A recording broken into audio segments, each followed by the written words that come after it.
Welcome to the Squarebase Show. I'm your host, Rob, and I'm joined by my co-host, Val Heffelfinger, unboxing his limited edition Lords of the Lance box. And if you thought this wasn't spicy enough, we're about to talk about what event packs may look like for the old world going forward. Woo! I got this far and then I got nervous. I've never there's a rice paper wrapping on this. It's like a friggin' Gideon Bible. Yeah, it's the Gideon Bible for fans of the show is just like Scientology. Anyway. I feel I was able to look at the wow, that soft touch feel. Oh my wow. God. So wow. Heffelfinger, you have decided to start your old world book collection day one with a limited edition Lords of the Lance. Lords of the Lance. Lords of the Lance. Black Library novel set in the old world. How do you comfortably read a book like this? I need what makes white it gloves. Uncomfortable? Well, I mean, it's the pages themselves feel a little thick. Okay. You know, like it's very sticky. It's like a textbook. This feels like a very old book. Neat. This is the first time I've ever held one of these things. I've never had one in my life. You've never had a limited edition book in your hand before? Never once in my life. Wow. Okay. So the chat are pointing out that that you probably don't actually read it. In fact, it's just for show. Perfect. That's what all my books are like. Oh. Yoink. What do I want people to think of me when they look at my bookshelf? Let's see. Warhammer nerd and communist? All right. All right. Rob, how are you? Big day yesterday. Big day. We're recording this on the Tuesday, the day after, so hopefully this might be fairly evergreen. We're recording this on the Tuesday, the day after the launch of the Renegade Faction PDFs, and also the first ever FAQ for the book, which I've had some time to think on, and that video is going to be, that's also online as well, you can see.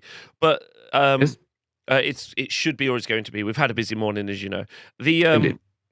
I actually was incredibly impressed by that. That was the first time I professionally read FAQs, like just one of the bits of content I make very regularly for HTML. I used to do it for 40K as well. And it was actually a real delight to read. In fact, shout out to Rory, or Rudin, who tweeted yesterday just the kind of screenshot of the two FAQs about magic and the fact that if you have two magic hats, you should model it with two magic hats. And can you wear the magic hat and have armor? And then he just, screen capped that and was just typed, "We're so back." And I was like, yeah, we might be back. Like, we're so fucking back. We're so fucking back. Yeah, man. Oh, it's fair. We like canonically encouraged to have a hat on a hat. Like, I mean, that's fantastic. It's fantastic. And the tone of it was great. And again, for an out of the gates FAQ, like I said, we're gonna find weird stuff that's broken in various places for sure. Like this is a very complicated game, and there's gonna be interactions that don't make sense that we'll uncover as people start to play. However, as far as like people starting to play are concerned, those are some very like pertinent questions answered. One might even say, had they gone unanswered, they'd be frequently asked. So this is like a relevant day one FAQ that's not like we screwed everything up and have to rewrite things hastily, is just such a refreshing change of pace and should only be lauded. And yeah, so it's gonna be fun to see what the errata needs and other stuff is. But luckily, we have some answers for that right now. Yeah, if you actually look live on stream right now, you're actually looking at a two-headed, double-hatted, one-bodied wizard is what you're currently seeing on the stream. If we just connect our bodies, that works, I think. Whoa. When to become one. Anyway, are you well? Are you well? I am. I'm fabulous. Yeah, it's a good day. It's a great day, and no, yeah, everything is wonderful. I shaved. My face isn't itchy. Life is good. Perfect. What did I haven't, because you this is more your area of expertise. Go ahead. How are the internet generally feeling? Is there a gestalt idea of how they're feeling about the launch of the Renegade factions, the PDFs? Because it's quite clear now that they're very much written exactly the same as the armies in Forces of Fantasy, etc. So what are people feeling? Most of the comments I consumed yesterday actually were off of our little Renegade thing, and it seemed overwhelmingly positive to the point where it swung to like, oh, what's the big deal? Like we have the legacy factions. Like obviously people will play with them. Like okay, kiss my butt, buddy. It seems overwhelmingly positive. There's some like it's funny as people engage, they learn all of the weird stuff that like people who've been following along on this merry adventure since the beginning have sort of learned and sort of lived with for a while. Like, what the hell? There's no new models for these, or like, what the hell? Where are the special characters? Or like there's been a few of those kind of reactions because they haven't already like dealt with or mourned those particular disappointments and just come to appreciate that there actually is so much stuff. I also love that like immediately people are like, where's Cathay and Kislev? It's like we got 16 factions in 48 hours. It's like, yeah, but where's the new stuff though? Yeah, that's great. I sent you that. So I think. thirsty. Yeah, I sent you that. I think I'm going to try and find it. There was one of the YouTube thugs that sent it. I don't know who it was. I'm trying to. I thought I screen capped it to you and sent it to you, but excellently, the very best YouTube comment that I read yesterday, and again, I read every single one. Oh, you did? Yes. Val has really inspired me now a lot, and it was effectively this, almost incredulous, and it's really difficult to read incredulity like through text. It's not a word, but incredulousness. Incredulosity. He was like, "Did Games Workshop just release a full game and 19 army books in one 16. go," or whatever it is, the number. Yeah, whatever. 16, whatever, right? Yeah. In one go. And then everyone was like, yeah, I think they might have.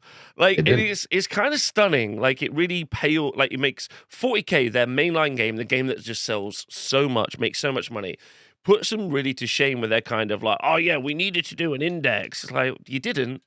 We've seen literally a guy do it. I've met JTY now. He looks like he did it. He looks pissed.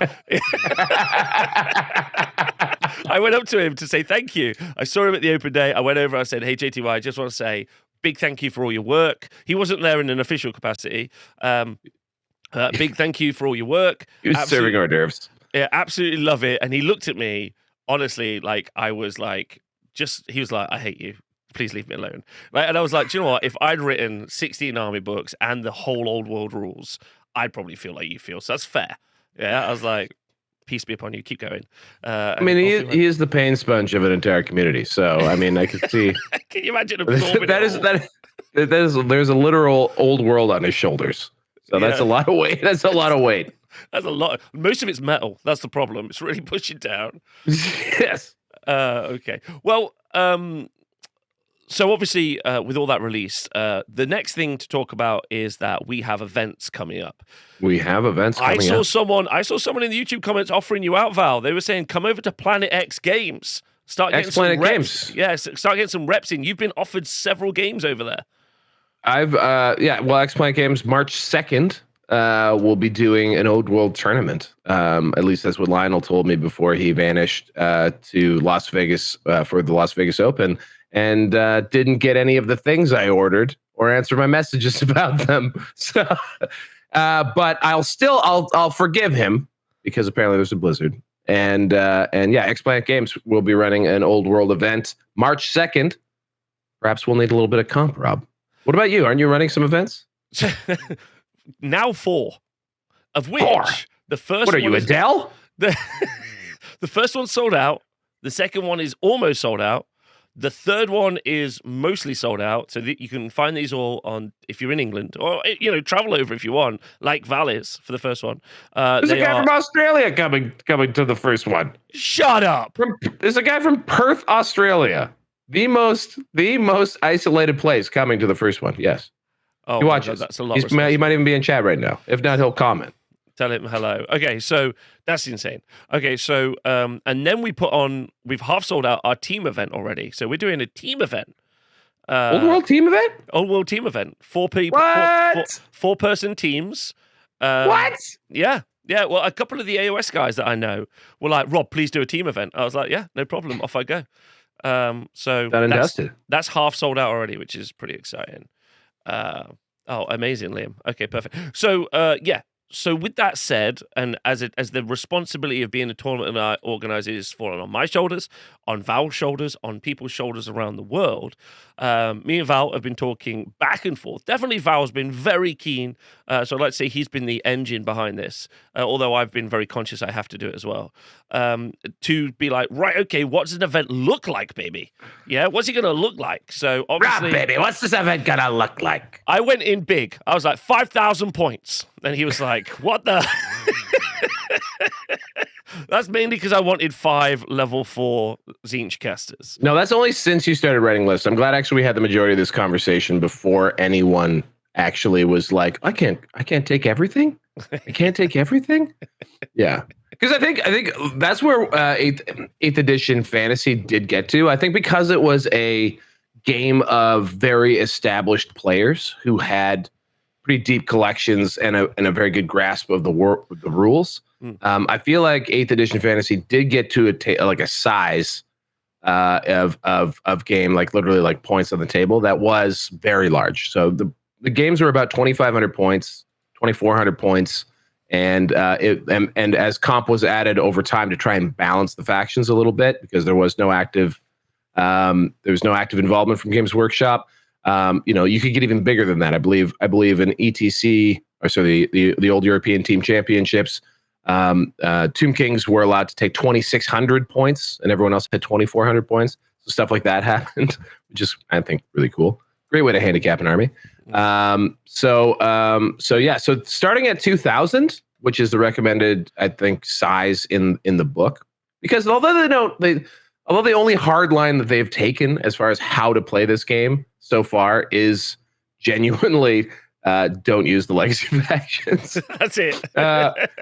They have made some recommendations on format, and one would be they have enshrined the 6x4 table in the FAQ. Thank you, JTY. Thank you for recognizing the substantive power of a 6x4 table. And the other one would be the points levels, which they seem to suggest 2,000 points as being a good place to start.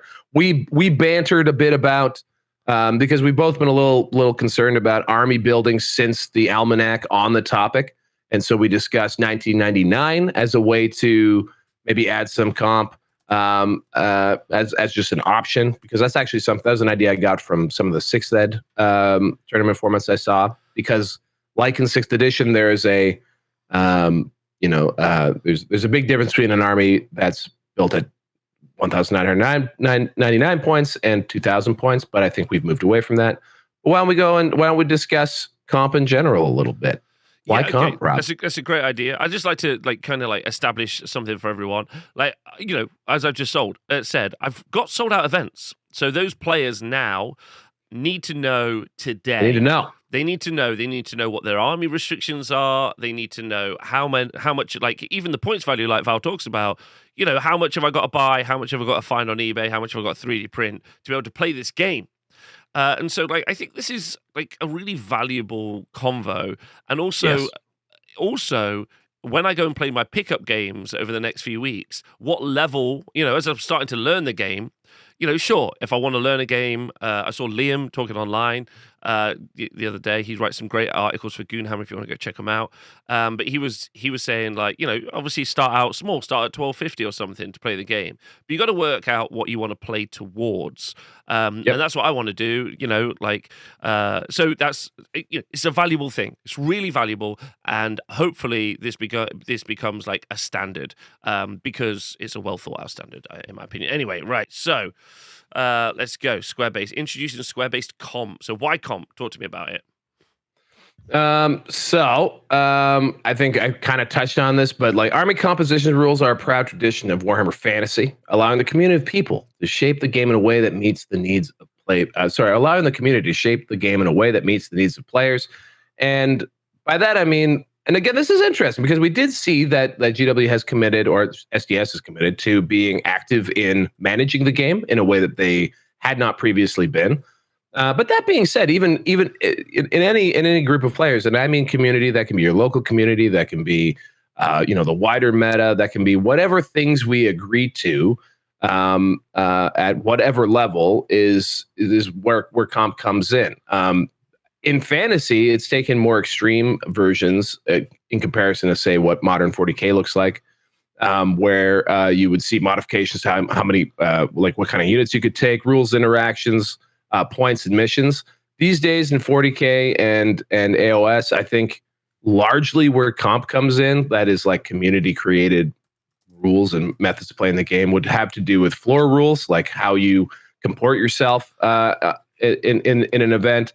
And also terrain layouts, I think are still largely a form of comp of how tournaments are composed, and occasionally missions. I don't know if that's if you feel like that's true, but like feels like there's been less need for a lot of the like big adjustments that we've seen in the past, just because Games Workshop has at least provided a lot more direction in that area.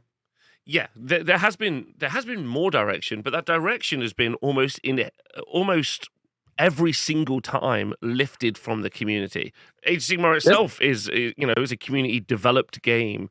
Blood Bowl similar, and even Blood Bowl, even when Games Workshop come in and make like FAQs, the Blood Bowl community just override that in some cases. Like no star players, they suck. And so like the goal, I think maybe it's worth talking about. I don't know if it's in here. But the goal should be to produce like a really solid game state that everyone can work inside of. Also, like Val touched on yesterday, the best way to like balance the game, which is, there's a long conversation about games being balanced, not balanced, whatever, right? Yeah. Long conversation, doesn't really matter. But the best thing to do is if there's something super egregious, right? i.e., this thing is always doing the same thing all the time, and it wins every game all the time, 100%, which never happens, but it does 100% of the time. Then having some data for that, so that the game designers can do something about it, which is what we found in Age of Sigmar. I think I just saw Ziggy in the chat, but Rob and Ziggy put all the stats together for Age of Sigmar, and those stats were so competent that Games Workshop used those to balance its game system, and they were done by the Honest Wargamer crew, and 40K kind of is similar as well. So like it's helpful. Well, 40K, I would say probably Peter Colosimo at 40K Stats kind of didn't invent it, but he was the first person to be insane enough to start counting all of those, counting all them beans and providing actual hard data. It's funny to think like where we are right now with Old World is fun, but it's also like we don't have any real answers right now. Because we have nothing quantifiable. We've taken for granted having these compiled tournament results, providing us performance data about different factions. And that's been something that we've had since these incredible members of the community started spending their time to like provide us with that information, because it's all very manual, which is great. I would just to like reiterate on what you say about like why comp is important, because a lot of people are going to be like, wow, just play the game as it's designed to be played. So I think it's important to remember what the context of these rules are. And so I like to think of this, and maybe you'll agree, Rob, is these types of rules are best used for situations where you're playing with strangers, events, pickup games, and clubs, but they can also be useful for small groups of friends too. And the reason for that is there's a lot of there's a lot of nuance. There's a lot of I actually learned this when I first started playing with ChatGPT, and I went in and of course, what did I do? I asked it to write me an 8th edition army list, and I asked him to write it to a tournament standard. And ChatGPT obviously is trained on the internet, and ChatGPT warned me that if I played this list, that it was going to give me that some people might be upset by it, that it may not provide a great gaming experience for people that I was playing against. Because I think a lot of the stuff it's trained on is people being mad about skew lists, mad about, like extreme power bills and all of that kind of stuff. So really what Army Comp seeks to do, I don't think it's about balance necessarily, but I think what often, like my favorite versions of this always try and do is it just seeks to take the like most extreme ends of list design and just take the hard edge off of it, going all the way back to the good old days / bad old days of 7th edition 40K, where we had something like the ITC, which was very active in like reducing power level to try and make the game a little more accessible, which compared very differently against rule sets like what the ETC used. Although ETC even also did that. It was a fantasy mindset of being able to lower power levels through like changing how certain psychic abilities worked, versus something like the Adepticon pack in those days, which was just basically out of the book, or the Nova pack, basically out of the book, because some people really are offended by the idea of changing army composition and stuff. So I think that's an important thing. If your community is best served by playing raw out of the book, and that's what meets the needs of the players of that community, that area, that could be that area, could be that game store, whatever it might be, that event, what your house, then great, like go for it. Like that is exactly it. No one has to use army composition.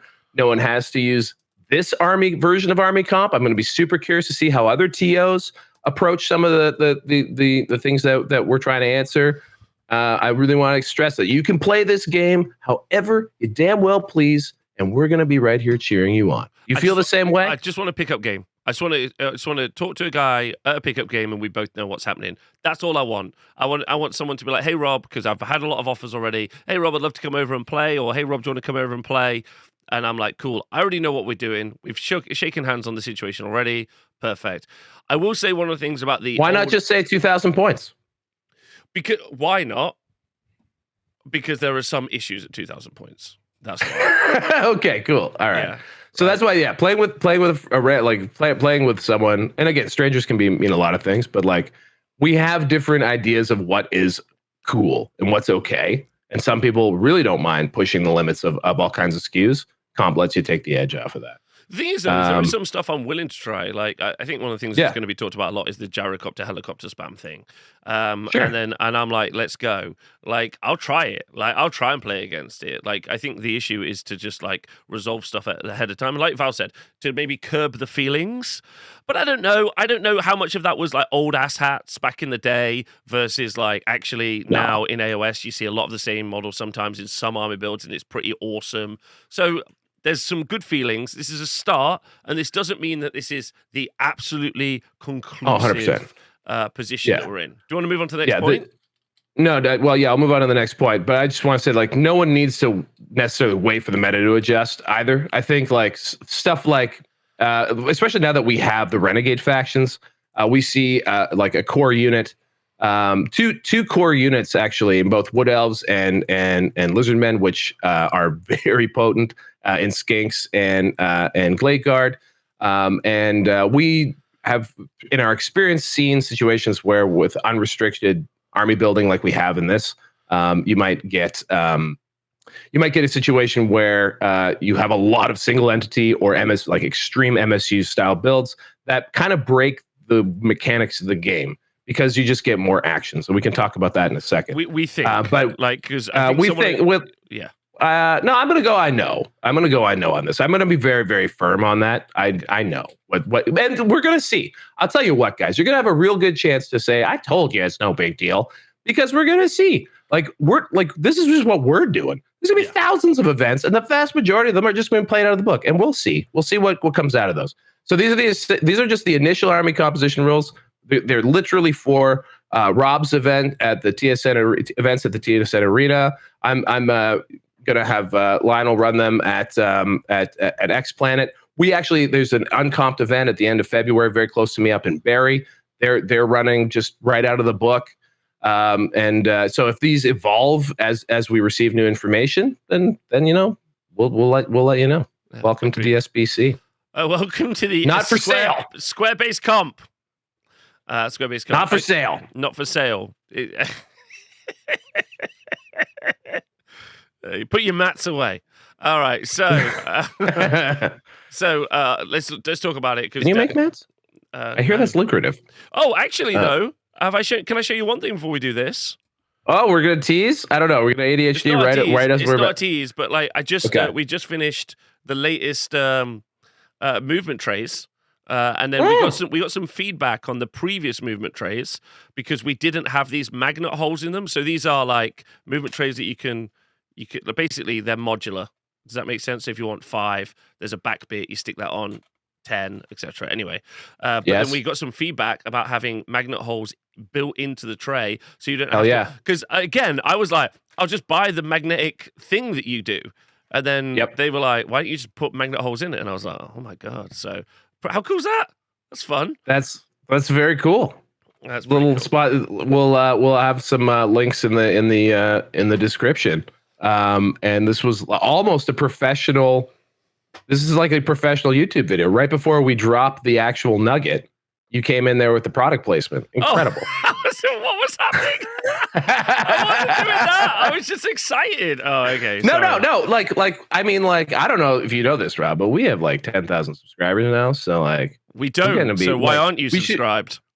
They're by the time, come on. Like we're gonna sponsor ourselves now. This is excellent. Squarebase comp, Rob. Okay. Welcome to the future. Squarebase comp. Okay, so just to run through it, 2,000 points. Not now. If you watch one of our previous shows, and do go back and watch it, it's still worth listening to, where we talked about 1990 points or 2,000 points. You can hear the conversation about why we were flirting with both of these. And I think initially I was tempted to do 1999, but 2,000 points is one out. And then any Grand Army or Army of Infamy list may be used, including Renegade factions. We'll talk about these points in a minute. Unit selections are limited to the lesser of any restrictions listed on the army list, or 0 to 6 for all core units, and 0 to 3 for all character and special rare units. And then no allies. Val, take us from the top. Start 2,000 points. What are you thinking? How you feel about that? What's going on? 2,000 points, I think, is right now, as far as the community is concerned, a very agreeable points level. I agree. I'm agreeable to it. I also personally like it because I do think that when we're starting, we should start lower, and if we feel that it needs to get bigger, then we go bigger from there. I think I feel in general, tabletop war games play at in a competitive setting specifically, if that's what we're using this for. Tend to play too high points. So I like starting from a restrained place. 2,000 points feels good to me. And in my own personal games, like playing with pals, there's going to be games where I want to just throw 3,000 points on the table, 4,000 points. That's a lot of fun too. But for purposes of tournaments, I like being a little bit more constrained on point level. Also, I don't agree. I saw some people being like, 2,400 points is what it was. I was like, no, like you don't why do I want to? Because let me just be clear. In AOS and 40k, the games barely finish in the 2-hour 45 or 3-hour slot that they're given anyway, right? And then you say to people like, we should use chess clocks. People should manage their time better, right? And then people are like, and every conversation under the sun is had other than, what if it was just 1,500 points? And if you say that, you are going to get hung from a tree.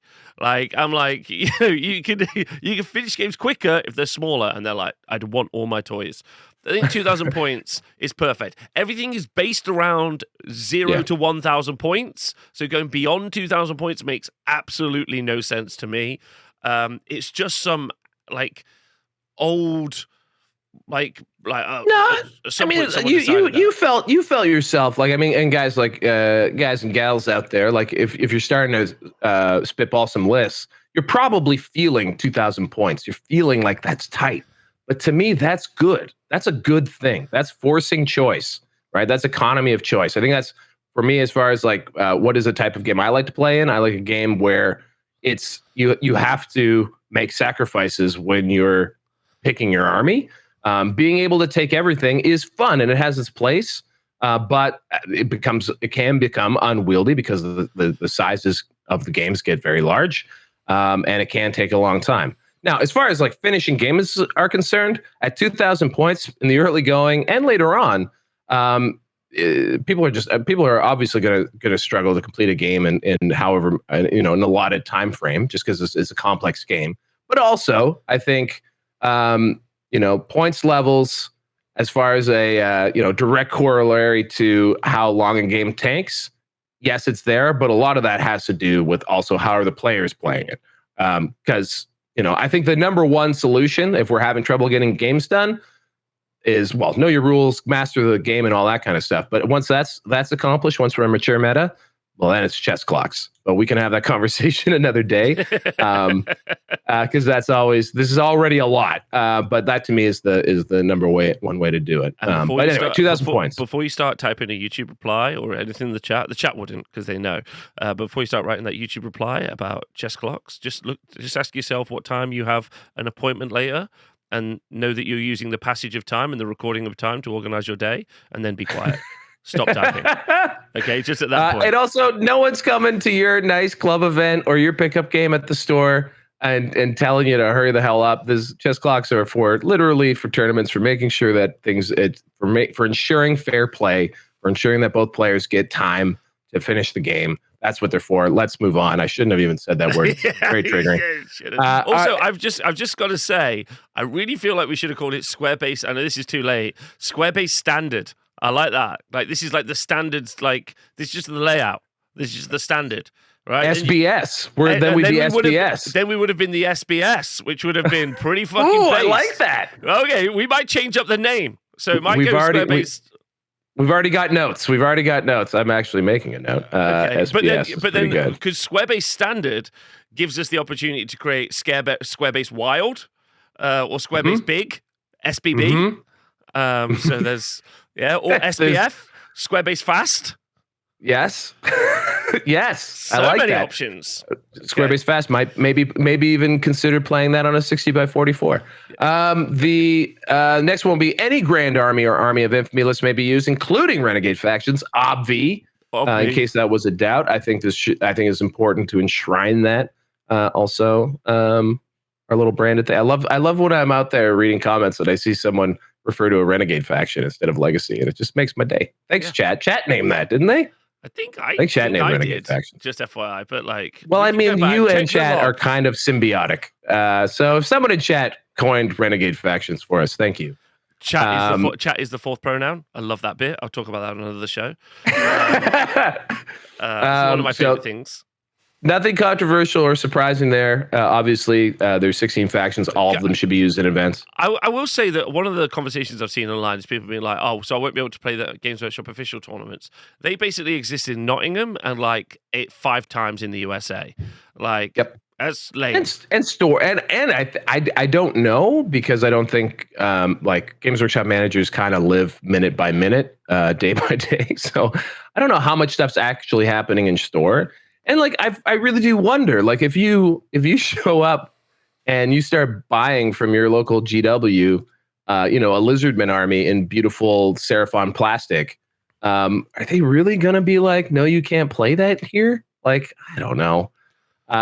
So yeah, as far as organized play events, Warhammer World and maybe the cafes in the United States have events. There's only the one cafe, right? There's 2. There's one in LA now too. So there's LA and Dallas. They're spreading. So those places, and then the US Opens. But again, like, what the hell is the US Open gonna do?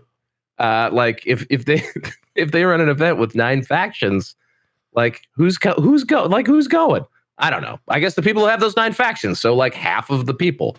So anyway, it seems pretty no brainer that we'd include the Renegade factions. They're also really cool and well put together. Can't wait to actually read them because I still haven't had time. I think it's also worth pointing out right now that in the show notes is going to be a link to a Google Calendar, which you can subscribe to. And it should just pop up on your normal calendar. And that is going to be the Square-based events calendar. The idea with that is that we're going to start to track. So you can either contact us via our socials, and maybe I'll try and put like a more productive way to do it in the pinned comment or something. But there'll be some way to contact us and get in touch. And then we might get a team together to start to post on there where events, because one of the things we would like to see is more. This is half the reason we're doing this, is if someone does the homework, then everyone else can just be like, cool, someone did the work, we're just going to go with that. So then we'll post up a bunch of we'll put on there where events are, who's hosting them, links and all that other stuff. So, and we'll try and make that like a calendar people can use, which is like super easy. Shouldn't be difficult to do. Lovely, especially eventually it'll get difficult and require some admin, but that's, if anyone wants to help, let us know. But anyway, I just thought I'd say that because that's something we should do and will be in the notes as well. Absolutely. The next one, this is probably going to be, I don't even know how controversial it is because I feel like this is a no-brainer for a lot of folks. So when we first encountered the army building rules through the almanac, immediately my thoughts were, oh, geez, there's no restrictions on most of the character units, and those are single entity models. So that means that you could bring 100. Well, not you can't. You're limited by points, basically, as far as like how many of a given selection you can take in a lot of cases. A lot of, obviously all core units, for the most part, were unrestricted. Special and rare in a lot of cases were unrestricted, as in you could bring as many as you wanted of them. And essentially what that allows you to do is if you think of a game like this as both sides have a set amount of actions that they can take.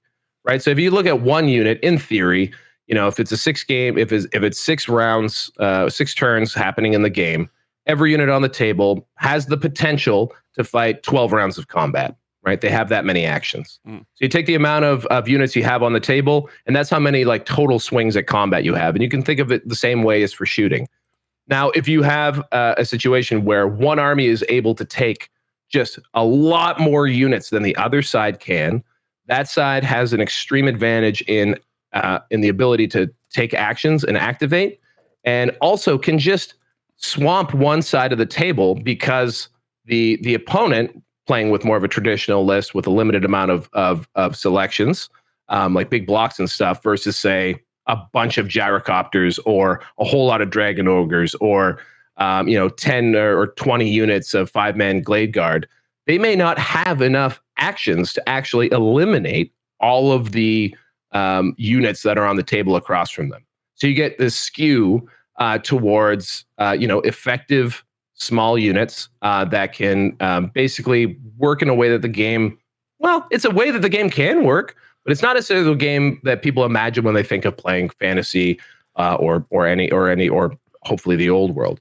So I think that was number one thing that I saw as pretty much the only thing I saw as being sort of a bummer about how I could see the early meta going, was the lack of restrictions around selections. And so I think the easiest way to do this is not about balance. This is going to probably cause some tough choices in certain lists and such. This is just about putting a ceiling on unit selections, just so that immediately out of the gate, event lists don't become very, very skewed, because it also means that we don't get meaningful information about, how this game is working, how units are interacting, if everyone's interacting at or at least a good portion of the meta is interacting on this sort of extreme MSU side of things.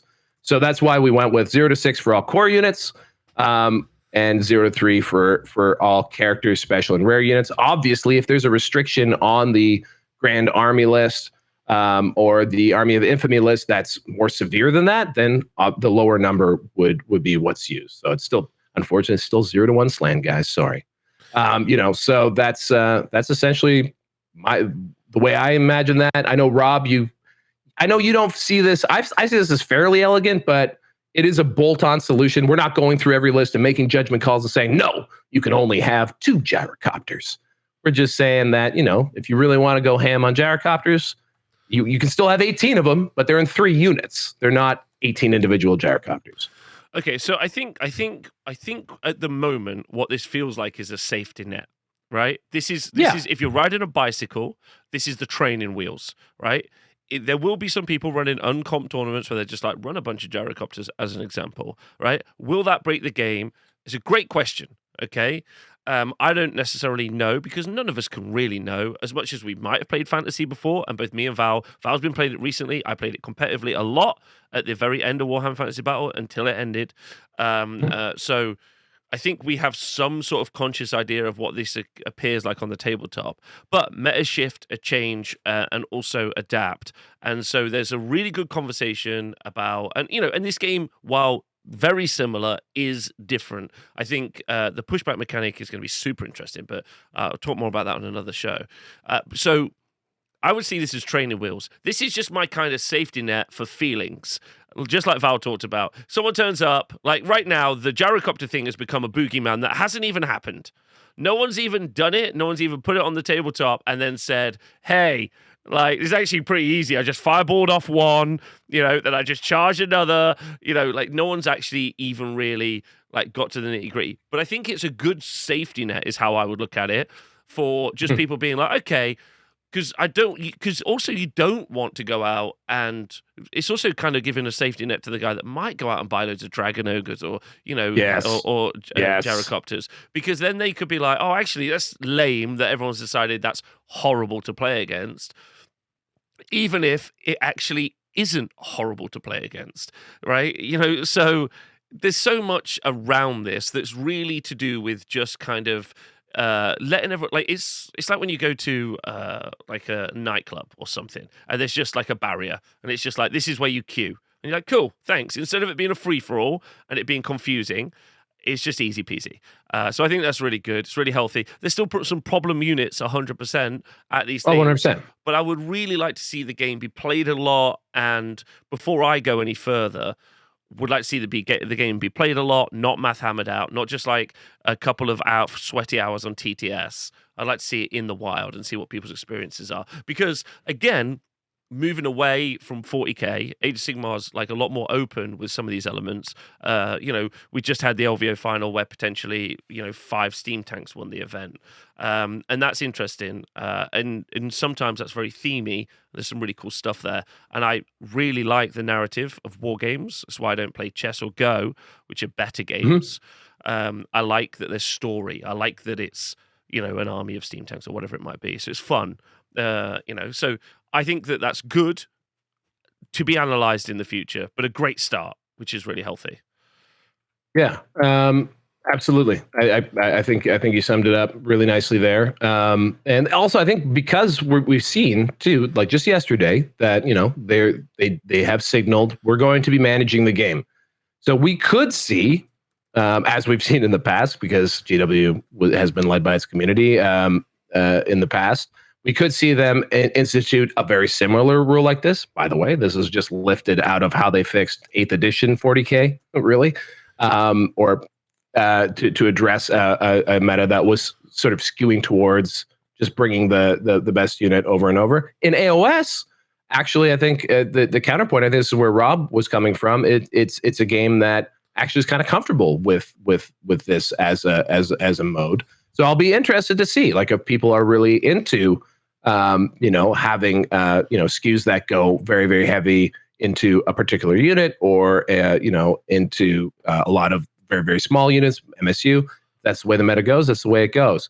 However, I think this maybe gets us as a starting point closer to something that we would, in our mind's eye, see as a fantasy army or something like that. So for those people who might just be turned off by the idea of going out and playing against a whole lot of dragon ogres, then whether or not that's good. This has nothing to do with whether or not that's good. I think it just gives us an opportunity to see what the game's like without necessarily those most extreme versions. Because the other thing is like within the units that we have, beyond sort of the sort of MSU debate, and you can still MSU with this as the army selection rules. we want to see like what is the relative strength value of things. We want to be able to get that data. If everything's very skewed on a different point away from sort of what the core mechanics are designed around, I don't know if you get good data. So that's why I like doing something like this. On the point of allies, we've discussed allies on the point. Can I just go back to that for a moment? Yeah, like yeah. Because I think one of the things that you need to understand as well, that like just taking multiples of a unit, like in some cases is themey, but like also in some elements lazy. Like there's still ways to build some because I'm at the list building stage now of the game, which is fun. And there's definitely ways to like theme your army, which is still very very thematic with still loads of the same elements. As an example, the thing I've been working a lot is like a Tzeentch caster bunker. So for Warriors of Chaos. So then that's a lot of spells that are being jammed out. So that's got like its own theme. But then the other version of that on the other side is where I'm just taking a lot of very high armor units in Warriors of Chaos. Which is very effective, but that's leaning towards like being Nurgle. The other version of that is if I go over to Empire and I start running like I can in this comp run 3 Empire Great Cannons, which are amazing, and a steam tank, right? So that's 4 cannons in my army already. So there's loads of opportunity for you to repeat like a lot more than you would think. There's just a soft cap, which I think is good. So I think multiple small units still work. There's still Glade Guard is still in there. They can still just have a ton of arrows. There's so much in here that's still available. I think that's just like Val says, there's just a softness to it. It's just good as well. Also, honestly, being lazy as a TO means I don't have to think about it. I don't have to go through every single army book and be like, oh my god, if someone brings 12 of those, is that a nightmare? I don't have to worry about it. And sorry, I got lost in my thought, but I think that's what I was trying to get to with the way SDS is shaping up. We could see them start to restrict individual units that they perceive as, oh, there should have been a restriction on that, or they may start tweaking things or erratating things. And as that evolves, this may or may not be as necessary, right? So like we'll see how that all goes. But for right now, I think this will make for a more interesting event that I personally would like to, either be involved in running or attend. Same. So are you ready for allies? I'm ready for allies. No allies. All right, let me read the rule. No allies. Sorry, I took that from you. I'm so sorry. No allies. No allies. Now we've talked about this. I think we've talked about this a lot already, but I think it behooves us to just maybe recap again for 1 second. The reason why isn't that like we hate fun, because I think there are a lot of fun things you can do with allies for sure. I think the simple reason is, especially in an event environment, when you have allies, and allies have been part of various Warhammer games in the past, is it just what it does is it takes away kind of the awesome uniqueness of factions. So the reason why we pick factions is because they have a specific thing specific things that they may be better at relatively, or more keyed on than other factions. When you have allies, what that allows you to do is take your core faction and then fill in any gaps that you might have. And what often happens in that respect is you get very similar pairings of armies, and basically in the meta, you get a very narrowing of what the best potential lists are. And so you get a very samey meta when you involve allies, because although it may feel like it's something that adds more variety, ironically enough, it actually reduces variety in the meta. Because people will gravitate to the options that fix things. For example, if monsters are an issue, everyone can pretty much have access to a cannon. You know what I mean? It has the opposite effect than I think what maybe its intent is. Does that resonate with you, Rob? I would honestly argue that allies is like when you're looking at running an event or playing an event. What happens is with the list constructions is that there is because you're always spending points, but there's always like potentially in the allies slot, there's a more efficient points cost from what's inside of your book because it achieves another goal. However,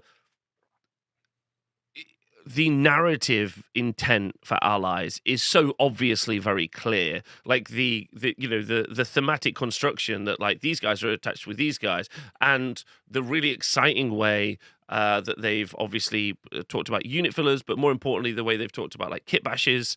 Like there's very much the obvious intent that they want you to understand that these are armies of a society that interact with each other, and I think that's awesome. And I really, I really like that, and I especially love that if I did get super weird with my I like I was raising my hand. So what I like is that that's an option. So if I was to get incredibly weird with my army, play with my friends, at the venue, we were to have some like matches, and they would be standard matches. They'd be 2,000 points with restrictions. But if I'm like, you know what, guys, let's do some allies, and I've like kit bashed some stuff, and it's all really fun and cool that I have the option. Like what I like about restrictions is that I do never have to listen to them. Like, I just don't have to. Yeah. Like I could, if I want, I can play like 8,000 points with no restrictions. I don't have 100%. To follow the restrictions in the actual army book. I'll have 5 slans if I want to, as long as my opponent is like, yeah, fuck it, Rob, let's go. Let's have a good time. So restrictions are not like, you must. They're just there to create a standard for us all to talk around. So like, no allies. That's right. No allies is, again, as a TO, I don't have to think about you bringing some really clever little shit. I don't have to. You can be smarter than me. That's fine, but you can't bring allies, and that's easy. So that's right. And again, I think that's where like this particular is. Again, playing with random opponents is where this really matters. What used to always make me so mad was people harping on. Well, two things were really triggering for me. One, it's a gentleman's game. A gentleman wouldn't bring a cannon and an elf in a Bretonian list or some shit like that. Or also the social contract.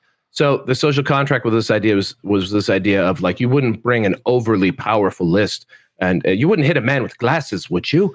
That's not in the social. So like these concepts are nice. Like they're nice. Yes, it is nice to think of like that as being a way to govern what should or shouldn't be taken. But they're also complete bullshit. What I think of as a hard list, and you see this in the way people are reacting right now to the extreme MSU SKUs that are popping up there. Some people are clutching their pearls. Some people are saying, get good. Like, who cares? Like, let's figure it out. But that's a big mismatch, because the people who are really like turned off or concerned about being able to deal with these SKU challenges or whatever it might be, whether it be a clever ally combination or whatever, like if they're put off from attending events because that's the way people build, then you just create a convention that says, okay, we're going to just make it so that things are within a more reasonable set of parameters. And I think that's why no allies and limiting unit selections is important for games with strangers, aka games at events. When both sides aren't able to hash out like how they want or how they think the game should look. You know what I'm saying? It just provides you with a little bit of decorum coming right into it. Because those conversations should be resolved before you even start to play. So just for everyone to be clear, at home, I don't really believe in the concept of there being hard lists and soft lists or any of this other. Yeah. Like a lot of when I first got into Warhammer, there was so many like terrible terminologies that we used: cheesy, beardy, power gamer, whack. These are all like really negative. These are all like incredibly emotionally laden words to describe feelings that you're having. And in most times, like someone might be a dick. That's fine. I don't know why you need to make up a new name for dickhead. Like just call them a dickhead, right? But inherently, almost everyone is awesome. And then just understanding the paradigm of how you play games, i.e., my opponent. Like, did my opponent turn up and try to beat me? Yes. That's the social contract. We're playing a competitive game. Like we're playing a game where there is a winner, which I think is interesting. That 100%. But there's also like you should just be able to have conversations with your mates. Be like, hey, by the way, I've decided I'm just bringing an entire army of miners. Yeah, is it good? No. Do you have a silly list idea you can run, and we'll just try to work it out? And they'll be like, yeah. But you also shouldn't go into that game thinking you're going to win because it's silly. So like you should just try to be like your number one goal every day should not be winning games. It should be having fun. And this is coming from the tournament gamer. Like, you should be trying to have fun first. Yeah. Winning is a process of that, of course. But like, anyway. I would say though that like bringing a good list should not be grounds to call someone a dickhead. I think that's what maybe I was trying to get to, is that like people who were bringing, based on the rules provided, the strongest list that they could to an event or tournament, which to me is, I think, a completely acceptable place to do that. To call them a dickhead for bringing what was allowed within the rules, to me, is not fair. That annoys. It's silly, and it to me, it is not fair. And to think that everyone else should know somehow magically what an acceptable degree of list design is inherently, and where that line is about between being like that is a lovely grounded list. I appreciate there used to be like comp scores in which your opponent would judge your army list and give you a score on how much they did or didn't like it, right? So they would like figure skating. They would which said to me that like if you wrote a list that was too strong, you would lose your comp score. But what the hell? You're in a tournament. Bring the list, right? And it's up to, I think, and that's why I really liked other responses to this, which were attempts to, like, okay, so like if we're letting people bring lists that are way too strong, maybe we just find a way to lower that power level a bit. Let's put a lid on it. And then, like that to me is the better way to do it. And people are going to find all kinds of things to be annoyed about, even within these constraints.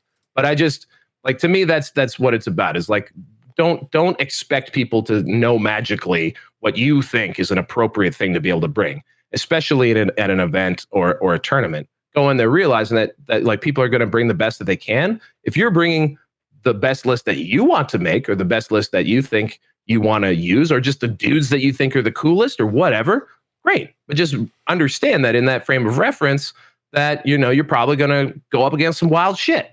And also, and it's still going to be fun. You should be trying to make wild shit. Like, I want to be clear. Like, also, like, if I build a good list and no one knows what that looks like right now, yeah, right. And also the win condition, go and learn how to win, because you're like, his is a good list. I'm like, absolutely not, because you have to understand how your list plays to win, like, which means you have to understand how they're like. It's just, you can't just have a good list in the old world, because the paradigm of how you play is inherently linked to your tempo, which you dictate at the start of the game, because you are not forced to engage with your opponent at all. So, like, I just want to be clear about that. But also pigeon bombs. I want to say something about this. Yeah. Right? Go ahead. Like, I would like maximum pigeon bombs. I want 900 million. In Hellstorm rockets. Yeah. This is what I'm trying to say.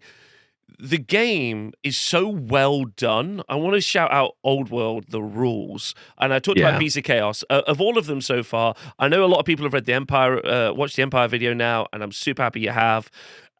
Because they've, a lot of people have been like, oh, cheers for the review anyway, Rob. But I was like, what's going on here? And people really have reacted really well to the pigeon bombs, because it's like a fun little thing that's inside Empire. But apart from that, they're just Old World standard.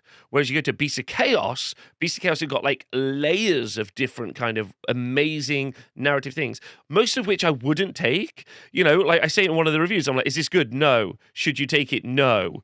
Will it be hella fun? Also, probably no, because it won't work. But it might work. But it might work. It might work. And you should be welcome to being me. Yeah. This might work. So, like, you instead of focusing on you thinking someone else doesn't have a fun list, whatever that might look like, say to yourself, how can you be having more fun with your armies? Absolutely. Right? How can you be enjoying yourself more? And it's almost inherently tied to your experience and your input than the other person. Like, sure, the other person might just be incredibly dull and their list might be like, I don't know what that might be like, but just go and have a good time, brother. Like, sister, NB, whoever you are, #based. Like, just be yourself. Absolutely. Right? And have fun. Anyway, such a tirade we've ended up. Do you want to get a poll pick, you and me? Well, I think it's important. I think these are. I think these are shared values of ours. I think in a lot of ways, although we do have a lot of differences, which I love. But for me, like, I got a little weepy actually post show once when we were talking about when I got really fired up about the when they first said that you couldn't play the Renegade armies in official tournaments or whatever, or in tournaments. I got mad because I felt like that was exclusionary, that there were so many people who were excited to play.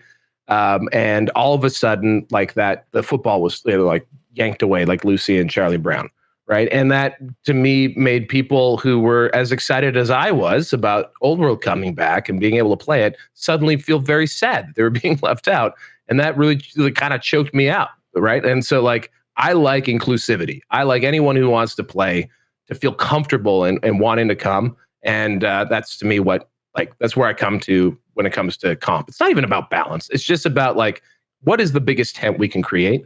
And that's what it's about. And I just want one more point, because actually there's a little bit of a difference here that I just snuck in, and I hope you actually noticed, which is that there's no restriction on mercenaries. And I think that's because mercenaries themselves are quite restricted. They're only really available as of right now in the mercenaries, in the Armies of Infamy lists. And then on top of that, mercenaries have these like very old school Games Workshop-ian like random mechanics that kind of can make them just be really unreliable. They're very poor professional soldiers, I must say. the quality of the professional soldier in the Old World seems to be quite low, because they can just peace out on you. So I don't think there's any real threat from mercenaries as being an issue, and they are probably more flavorful than particularly good or OP. And then I guess some more boring part of this would be on army lists. Something that should be pointed out is that in Old World, army lists are open. This is something that might be different or new to anyone who's played previous versions of Fantasy. We don't need, I guess we should maybe just touch on this. Old Fantasy was really geared and built and designed around the concept of gotchas.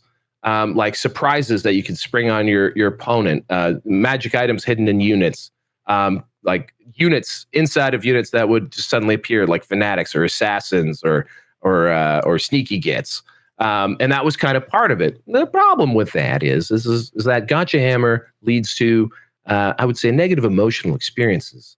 So I'm glad to see Old World is written to be very open, and so this is just saying, here's what you need to have in your army list.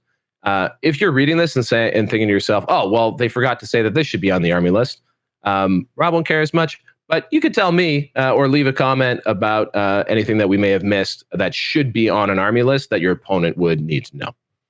Oh, I do care. I do care about these specifically. I'm really specific. I actually have instigated a trend in Age of Sigmar where what many people do now when they submit their army list to BCP, so this is a me thing, so this is how much I do actually care about it, is that when they write their sub-faction as an example, they just, in brackets, in the BCP submittal, they write what that sub-faction does. And then when they have a magic item, they write what that magic item does, like in brackets. Nice. So actually, I do care about this a lot. I'm not asking anyone to go that far, but that's actually, but maybe early days, if you want it to be an absolute super treasure, if you go into an event, and you decided you're going to take the Armor of Destiny, let's say, you could just put in brackets after that, it does this. And so when you hand it to your opponent, you don't have to explain it all. You can just say, oh, here's a printout, or actually, do you want to take a photo of my list, or it's already on BCP so you can look at it. And then they've just got all of that. You'll be like, oh, I see your Goblin Big Boss has got this item that does this thing. Be like, yeah, cool. Oh, wait, your caster makes it -2 to, makes me basically have a lower dice roll. That's huge. That's a super easy way to do it. So I'm not asking for that. But if you wanted to be like, I'm going to be square-based as hell, when you submit your army list to tournaments, you can just annotate your army list a little bit. This got the Mark of Khorne. Mark of Khorne is going to give me frenzy on my units. Super easy. Some people might know, but I don't know how many people are going to read through every army book. So you could go further if you really wanted to than back. Sure. Yeah, absolutely. Cool. All right. Well, I didn't know you would be so fired up for army lists. Right on. Let's round it up here. Painting and modeling. Armies may be comprised of models from any company or source as long as they match the scale and theme of the World of Legend and are easily identifiable. I think that I think that's fairly straightforward. Yeah, super easy. Like there's nothing too complex there. 3D printed minis, absolutely, 100%. Right now, especially, you literally can't buy huge swaths of actual Age of Sigmar miniatures. Most of the actual official armies don't have minis available to them.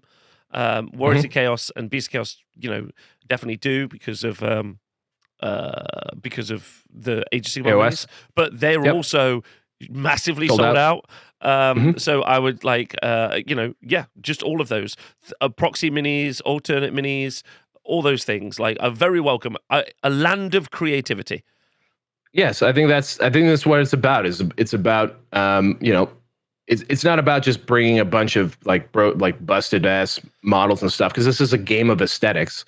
This isn't about being able to provide the cheapest option to access. This is about providing you complete creative freedom to put the army of your dreams on the table. Like that's again, we could play this game, and you can play this game literally with cardboard cutouts, with whatever you want. It doesn't have to be with these minis, but when we're going to events, when we're really participating in the hobby and doing this stuff, you want to be able to it's nice to come to the table with your guys, and they're looking fit and trim, and they're ready to go. And I don't think that there needs to necessarily be a monopoly on one particular company whenever they get around to it, deciding to provide you X model.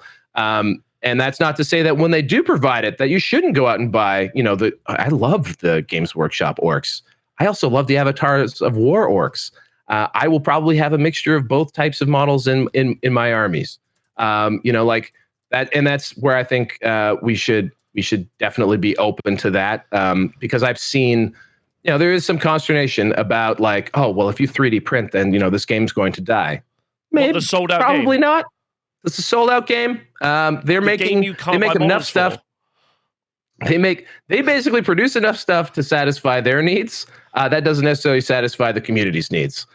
Similar to the banning legacy factions, that might satisfy their needs. That does not satisfy the community's needs. So where those things are in conflict, we just do it differently, or we do it what suits the community better. If you're in a really if a big part of your gaming club or your tournament scene is that you're all like completionists of Citadel miniatures and you don't want anything non-Citadel, there's nothing really wrong with gatekeeping with only Citadel stuff. For us, again, big tent.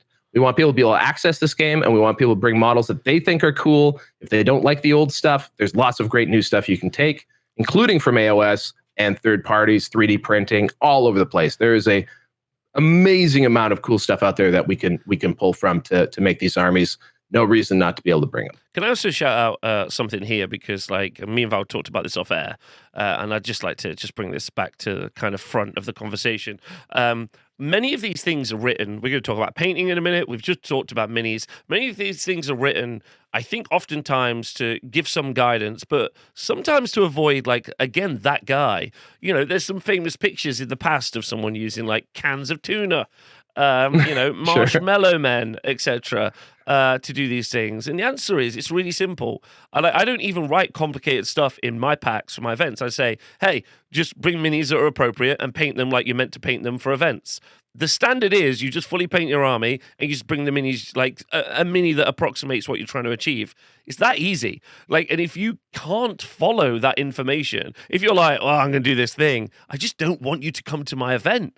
It's so incredibly simple. Like you turn up, it's not like you were misguided. You're not a child. Almost everyone is an adult playing this game.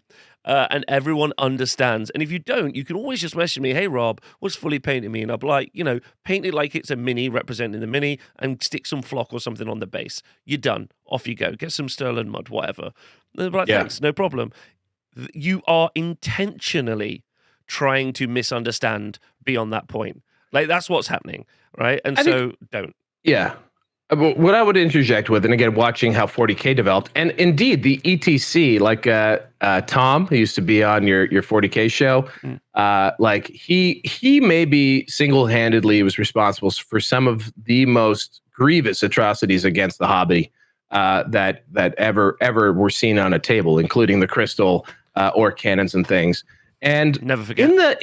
In that world, like in the old ETC, WTC world, the number one thing was the game, right? The number one thing was the game. The game is what mattered. The pieces didn't matter, right? And that's what they valued as a community. So for them, hobby standards were not nearly as important as high gaming standards, right? So like, yeah, their army list may have looked like absolute garbage, but you better believe that it was going to be one of the absolute best things mechanically that they could do in the context of their events, right? So that's what they valued and made important. Early days of the ITC, no painting and modeling standards, because they wanted to just get as many people in there as possible. And eventually that actually became a detriment to the ITC. They became known for like just like tables and tables of gray armies. And like I remember on stream at the LVO, the biggest 40K event, the top table had a bunch of tanks that had no turrets.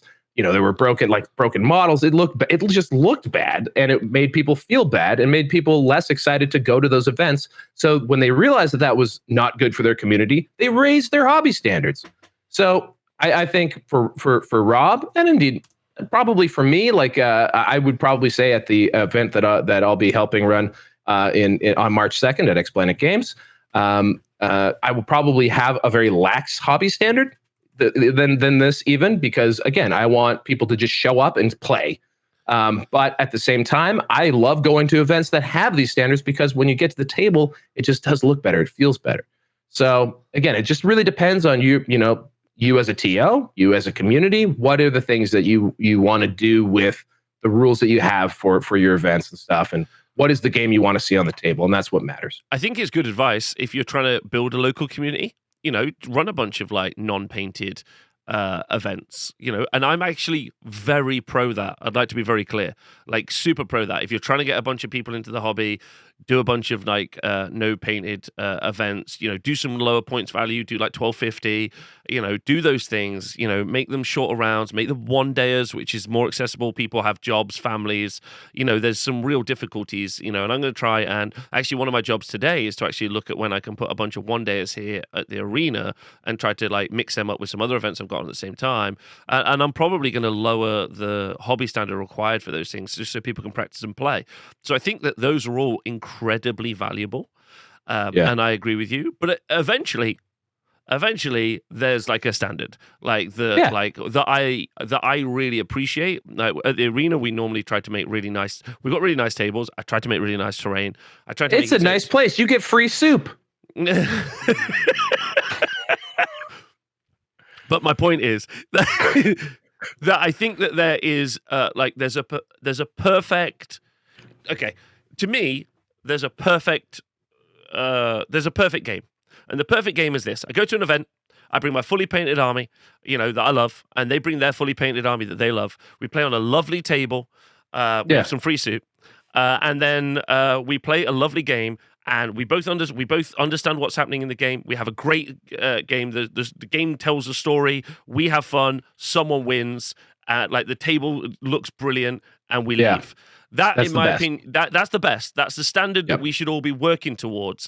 It shouldn't be to have 9 unpainted armies in a cupboard. It should be that singular option, because then I hopefully walk away with that person as a friend, and I'm in the best place I could be, and that's good. That's the goal in my life, and I think that should be the goal for others. And it's the environment I try to create, so that all they've got to do is turn up with their painted army. But I do think that you need to do those smaller entry experiences. I will say too that as soon as possible, higher standard is better, because for those people out there who have not ever attended an event, or maybe they did a long time ago and they're considering maybe trying a tournament or whatever it is, right? Like, people get kind of weird about events, and they shouldn't. They're really wonderful. They're incredibly positive, and like just a massively positive, wonderful thing in my life are Warhammer tournaments, which is kind of weird, but also really, really cool. I love them so deeply. But I will say this, there is probably no better, if you're a person who maybe struggles to get an army to a battle ready or tabletop standard or fully painted, however you want to call it. Panic. If you're someone who struggles to do that, and I'm one of them, there is nothing like a deadline.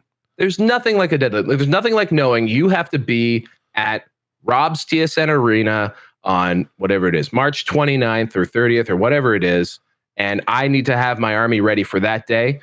If you think you can't get an army done, there's nothing like a deadline, because that's going to help you get that army at least ready to play. And from there, you can make it fancier if you want, or start something new. But like, events are so awesome for getting you over that like inertia, for giving you a target, for giving you a time constraint to get something done. And so that you go from being a person who has nothing but great plastic to someone who like sits back, looks at their shelf and is like, holy shit, I got 2,000 points painted there. That's sick.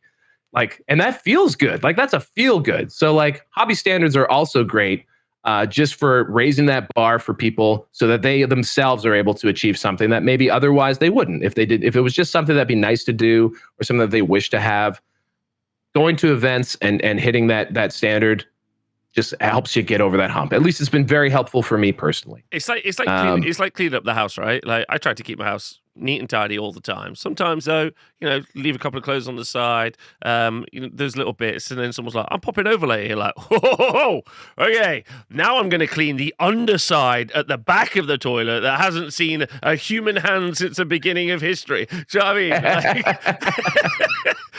and I'm like, they're never going to look there, but it's important to, sometimes you do need a bit of motivation. Events are good for that, right? Absolutely. Right? I think that's healthy, dude. I think. Oh, actually, no. There's one really important point. Last one. This is actually my favorite point. Okay, go for it, please tell us. Oh, sure. Models must be on the base size listed on their unit entry, or units may be arranged on movement trays with the correct spacing and fronted represented by the tray. That seems pretty all right. Agreed. What we're effectively saying here is if you want to use your round bases for a game, then just put them on the right movement tray. Get some round-based conversion things, whatever it might be. There's loads available. We sell some on thehonestwargamer.com. They're available from loads of other places as well, so don't get them from us. Specifically, don't get them from us and get them other places, right? Specifically, don't. I'm just saying that if you want to, use your conversion trays. The only thing that's probably going to be very important that you do is make sure you have your single, your monsters or your single unit entities on the right base size. But everything else, a movement tray, you can approximate. And someone's going to be like, well, actually, the movement tray adds a mil. Just measure from inside the movement tray. It's really easy to just do these things. Again, none of the pedantry needs to be, we should definitely be constructive and think about the right answers, but it's fine. And then that's good. And that means a lot more people, because if you turn up with a tray that's the right size, and then you say, and you put a bunch of unit fillers on there, and some Chaos Warriors and stuff, you're like, that's Chaos Warriors. And as long as it's painted and you've made an effort, again, I don't need to tell you what that is. If you just turn up with some Play-Doh on there, like, that's Chaos Warriors, I'm like, you've got to leave the event. You can't have a refund. Go home. It's true. Whatever silly idea. We take this seriously, all right, guys? Come on. Come on. Honestly, what time I wake up to talk about this? Play-Doh. Why don't TOs just tell people to go home? You'd be like, I'm like, and then announce to everyone. Because we're nice. Because Warhammer players are nice. Turns out why. Jimmy's a dickhead. He's got to go home. If we could all just give him a clap as he leaves. Yes. And next time, come back. Don't be a dickhead. You can stay. So easy.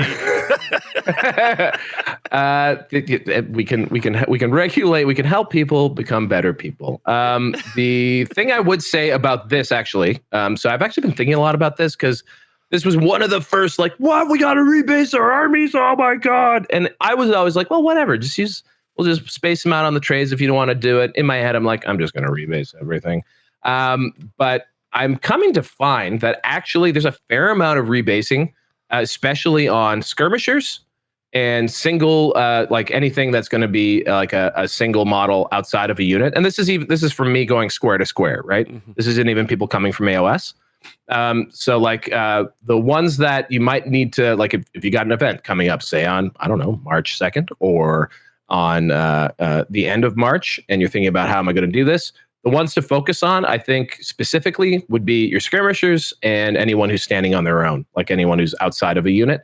And then I was also thinking that for the AOS people, because you can put the 32 millimeters on a tray, and that's going to approximate the frontage pretty closely. There are cool. Well, I don't know about cool, but there are spacers that that you can get that will help get everyone fitting in that smaller space. But something to think about that I was thinking about, like if I had like a AOS army and I wanted to use it for fantasy, for Old World, there's going to be, especially around the characters. This is just food for thought. Around the characters, they're always going to be too big. So characters often, like for example, in ogres, the bulls are on 40 millimeter rounds. Perfect. No need to worry about that. But the characters may be on a 50 or 60 millimeter round, or that doesn't fit inside of the area that you want. So on those situations, I think it might be a cool thing, and maybe this is something you can innovate, Rob, where you can create a base that is a round that has like a square adapter that goes into it. That's how if I was rebasing an AOS army and I wanted to still play AOS, I would probably be looking at like having my 30 by 30 millimeter square inside of that 50 millimeter. And like, so that way you could just pop it off and then you have it for both games. I think that's a really good way to do it. But it does, it would mean that you would still have to rebase, but at least you're rebasing in a way that doesn't lock you into only playing Old World with that army. You can still be flexible and use it in other systems. I think that's because the Old World base size is always going to be smaller in generally speaking, than the AOS base size. So using AOS models, I had a question in the chat. So using AOS models and just chucking them on a square base is fine, as long as those models are recognizable as part of your Old World army. Obviously, yeah. Like we're all adults. Like these conversations should not be difficult at all. And the conversations where they are difficult is because the other person is intentionally being difficult, because they're either ignorant, which they shouldn't be, and you can have a conversation with them. Yeah. And then if they're past that, if you like say to them, "Hey bud, obviously this is a problem, whatever you're doing," you know, and then they don't listen, just don't talk to those people. It seems so easy because there's so many other people you can play games with, right? There is. And there is that. Rob is less about this, but there is also, I think, it's not, by the way, it's not that Rob's less about this. It's that Rob's been at this a lot longer than old Val has.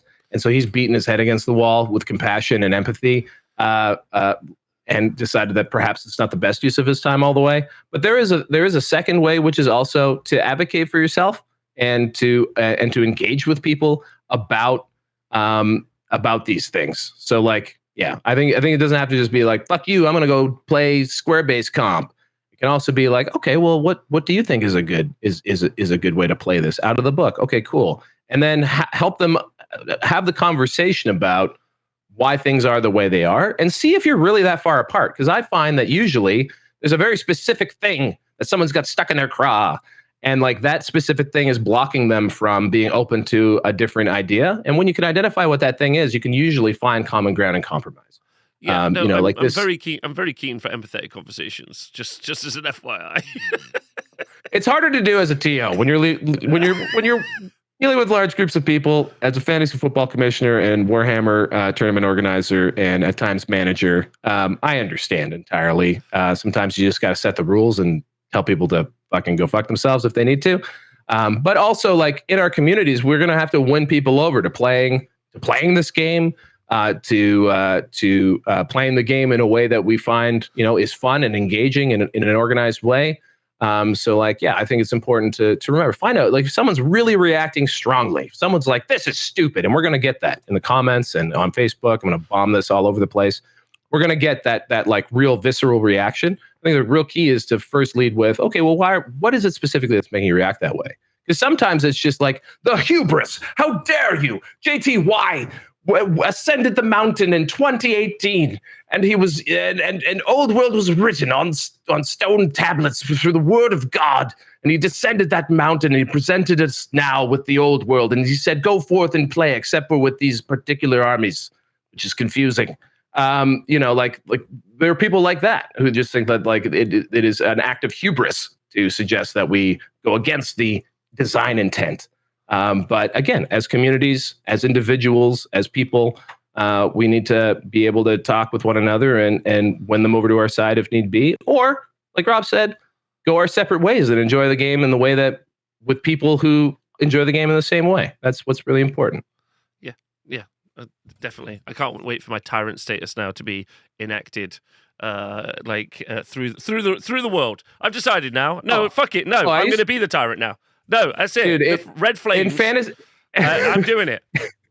In fantasy football, which is like a game I play tracking the NFL, so American football. Like you pick players and how they do in the real world is how your team scores. That's how fantasy works. The other kind of fantasy. I used to hold like votes all the time when I went to tweak a rule or make a change. Like I used to be very concerned about like gathering all kinds of feedback. I have just become a complete autocrat. I do not. There's no plebiscites. It's this is the way it is. And then people like 6 months later be like, wait a minute, why is this rule different? It's like because I told you like 6 months ago. And yeah, so people, generally speaking, the ones that are engaged will let you know, and you'll get the good feedback from them. Most people just sort of go along with it and try and have a good time. That's all that really actually matters, is you have a good time. So hopefully the square-based standard, I prefer that, I think, but the square-based comp, square-based standard will help you. I like square-based standard. Yeah, it will help you, like create better games, have better games, and have fun, which is what we all really want, TBH. I love that energy out there in the world, that people are having a good time. Thanks, Val, for putting the little deck together, which is nice. I hope you guys have all enjoyed the conversation. Obviously, super keen to read your thoughts, feelings, and ideas in the comments, and do share it around. A good thing to do would be to share the idea of what the square-based standard is with your local either event scene or your local club, and then just be like, is this kind of what we're thinking about? Because there's still loads more stuff to do. There's terrain maps, there's other stuff as well. And then now square-based standard. Now my brain's already like, I can't wait to work up square-based wild. What's that going to look like? Like let's you have fun with these formats. Let's unlock. Let's go the other way. More things, which is fun. So. Anyway. And especially as far as like using this in your own conversations and stuff, like again, you can go the tyrant. If you're a TO, you can just say, hey, here's the square-based standard. Or it can be, hey, here's a set of tournament rules. What do you guys think? If you want to, have the conversation with people. It's just a starting point. I think in like that, I'm very much parroting my favorite TOs of all time, Reese and Frankie. And for them, it was in the early days, it was always about like, here's how we run events. Hopefully, like Rob said, like it makes it easier. If you just want a click to go event that we think is going to be an event worth attending, you can just use it as it is, or it's a place to start the conversation. And you can find out what your community really, really values and really wants. And maybe it's something different, but I think this is a great place to start. Mm-hmm, mm-hmm. And if it's not, I'm sure you'll let us know, which is great. Oh yeah. I look forward to some keyboard warrioring today. It's gonna be good. I'm gonna leave you to that. I'm just gonna go make more videos. Is what I'm gonna do. Which is good. Anyway, so I hope you've all enjoyed the video and the chat and the talk. Thank you again to Mr. Val Hufflefinger for the great conversation. Thank you to the Twitch chat who've been with us live for the entire time, which has been great. Thank you to everyone on the Squarebase Patreon, part of our absolutely at this point burgeoning Discord community. Oh wow, it's insane. I got to shout out a couple of other people as well. I'm going to shout out Charlie and Jacob, so it's our friend Jacob Berry, and also Charlie, both of whom have been doing. I haven't told you this yet, but we're actually deep into the math hole. You asked us for some maths, and now I'm getting. Oh, great! I'm getting math I don't even want. Okay, that's where we're at.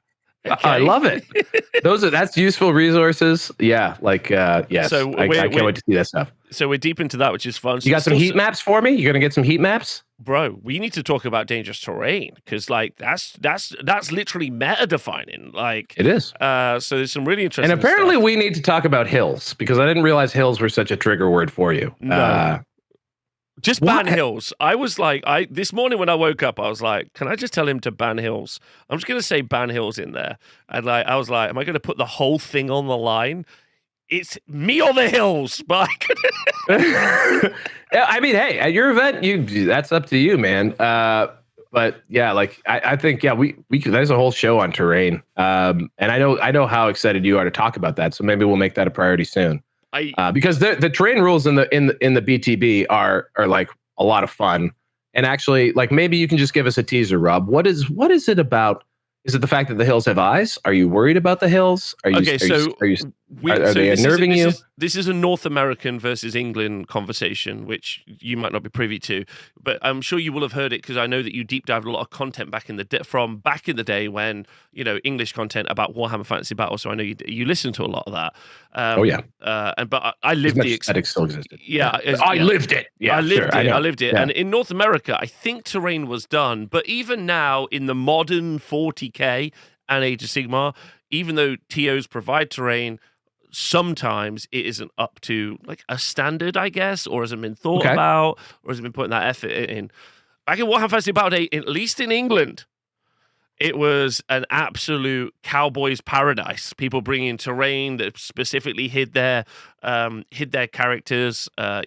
Using the fortress, the folding fortress, to win Masters events. It was some nonsense, is what there was. Nonsense. Yes. So I would say that a terrain map or several terrain maps is probably as vital, maybe more vital, even than our comp pack, the Square standard, because that does two things. One, it provides some sort of standardization to a game you're going to play, and it means that people can't. I would say it was cheating. I think basically people cheated in the past using terrain. Is basically what they did. So like this feels. I'm just. It feels a bit like a bit of a fever dream. It's not that I don't want to do it. I just like. What I'm talking about, is for me, it's an interesting question. This, by the way, is something I think that really will need to be played out. We're going to need to obviously we'll need to put something forward. And Rob, I look to your leadership on this for sure. But we'll need to put forward here's some Square-based standard layouts, right? And this is where we're going to start from. And then we need to play on those maps and get reps on those maps to find out how they actually favor or don't favor things. Because a question to me that I think is very important isn't whether or not there should or shouldn't be hills, because again, they block line of sight. They provide benefits to seeing over models. They are clearly a very powerful and interesting element of the board in the game state. But having one in your deployment zone every time means that obviously, war machines would immediately have a big benefit. Or being able to put all of your range stuff on your hill. Everyone will probably wish they had a hill in some respect, versus having hills out on the board that you could then go, take the hill, because high ground gives you, combat resolution bonuses. It gives you again line of sight benefits. It blocks line of sight if you're behind the hill. All of these things, they are very interesting game pieces. Agreed. So I don't want to be out of hand anti-hill. I, for one, think this might be a hill worth dying on, if you will. So I'm also not anti-hill. Let me just be clear. Let me be clear. I am not anti-hill. No, let them know. To be really, the record show. To be really simple. The game, or at least the games and tournaments I will run and events that I will attend, will have standardized terrain maps that have been organized, and then either terrain provided or terrain that you need to bring, which fulfills some sort of requirements. What shouldn't happen inside the community, or in my opinion, so what won't happen at my events, is that people can pre-plan to abuse terrain rules to their advantage in game, which your army isn't point costed to benefit from off the go. You know what I mean? And hills is one of those ones that's very easily, I get extra shots because I'm on a hill. Very simple. I get extra hot shots because I'm on a hill. Therefore, if I'm bringing a gun army, I want lots of hills. That's a really simple one. Yep. So obviously, I'm not going to let you do that. Or if it's known at the event that you never get a hill in your deployment zone, that's going to change the meta big time. Exactly. Right? Exactly. That's gonna influence your list. Or if it's known that there's gonna be very limited cross-board lanes to fire through. It changes things enormously. That's why I think it's a very cool this is a very cool next conversation that unfortunately does require really playing it to see what feels good. So I'm all for it, but I just think that to not have any hills, or even just the idea of an asymmetrical board design where you might have one side has a hill and the other side doesn't. Absolutely not. Absolutely not. I couldn't I'm just throwing it out. I'm just throwing shit out there, man. I don't know. No, I don't. I've never seen a convincing argument for asymmetrical. And by the way, this player is placed as well. Player placed as well as an option. Absolutely not. Stop being lazy. Just make a map. We'll talk about this another day. I can't begin to tell you how much the laziness of player placed terrain is one of easily the most offensive things that's occurred in wargaming in the past several years. They're just like, I just placed the terrain. I'm like, why don't you make a map? It takes you, I'm going to say, 3 minutes, and like you could just scratch on a bit of paper and take a photo and upload it on a PDF. And they're like, no. What if we just made it people had awful game? You've just spent ages telling me that you want people to have better game experiences with the comp pack, but then you're like, yeah, but you know, like when they get to the table, they can just fuck around, put terrain everywhere and ruin the game experience for their opponent. Those two things don't marry together. That's just one. You can't be passionate about the other and then hyperbolic. You got hyperbolic, and then be laissez-faire about the other. It's not how it works, because the conversation is silly. The conversation is silly, and it continues to be silly. It is silly. It's not silly. Okay, so again, for anyone out there who's like, wait a minute, I like player place terrain. So like player place terrain to me, okay, so Rob thinks you're wrong. I'm not advocating for player place terrain. I'm saying it's a fucking option, Rob. Jesus. But what it becomes is it becomes a mini game. And okay, so like, do you want that to be a delineation of skill? Do you want people to have to know the mini game in order to win? No, probably not, Rob.